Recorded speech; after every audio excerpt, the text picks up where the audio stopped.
Абай Құнанбаев ақын, ағартушы, философ, саяси қайраткер, аудармашы және қазақ әдеби тілінің негізін салуға зор үлесін қосқан ұлы тұлға. Қане Ринат, Абай атамыздың афоризмдерінің тәрбиелік мәніне назар аударып көрейікші.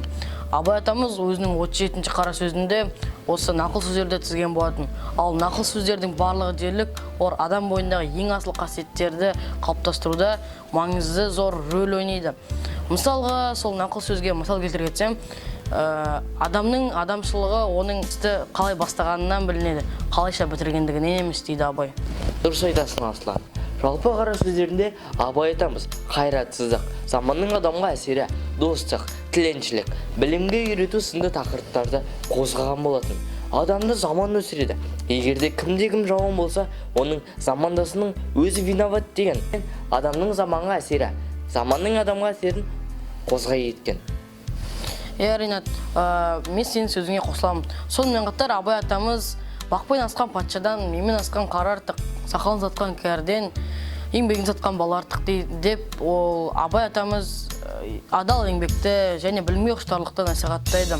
Осы секілді ол қоғамдағы олқылықтарды, қателіктерді тізе отырып, ол жас ұрпақты және өзінің замандастарын осы қателіктерді қайталамауға шақырады. Сонымен қатар әкесінің баласы адамның дұшпаны, адамның баласы бауырың, атаңның баласы олма, адамның баласы ол деген.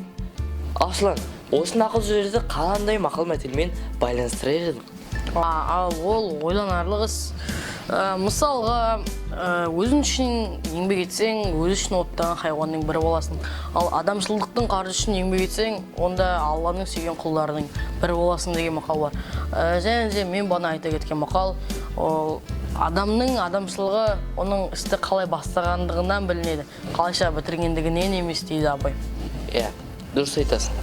5 нәрсеге асық бол, 5 нәрседен қашық бол. Адам болам десеңіз, талап еңбек терең ой, қанағат рақым ойлап қой. 5 асыл іс көнсеңіз деген өлең жолдарын Абай атамыз қозғай отырып, адамның қалай дұрыс өмір сүру керек екенін, қандай асыл қасиеттерді бойында сақтай білу керек екенін айта кеткен. Тамақ тоқтық жұмысы жоқтық қазір адам баласын, орын іске жүріп ой таппаған, не болмаса жұмыс қып мал таппаған, қасиетті болмайды ондай жігіт, әншейін құр бекерге бұл қоқтаған.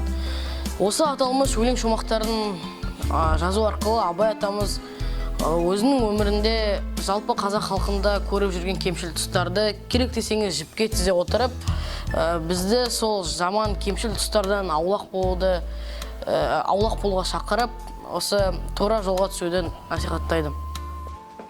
Дұрыс айтасың. Адамның адамшылығы ақыл, ғылым, жақсы ана, жақсы ата, жақсы құрбы, жақсы ұстаздан басталады. Мен сенімен толықтай келісем. Тағы бір айта кету керек тұс, ол адамның ең асыл 3 қасиеті болады. Олар нұрлы ақыл, жол жүрек және ыстық қайрат. Ақыл, қайрат, жүрек үшеуін біріктіре Абай атамыздың нұсқауларымен жүрер болсақ, онда келешегіміз жарқын, болашағымыз баянды олар сөзсіз. Сіздермен бірге болған Мұқанов Ринат және Абдолов Аслан.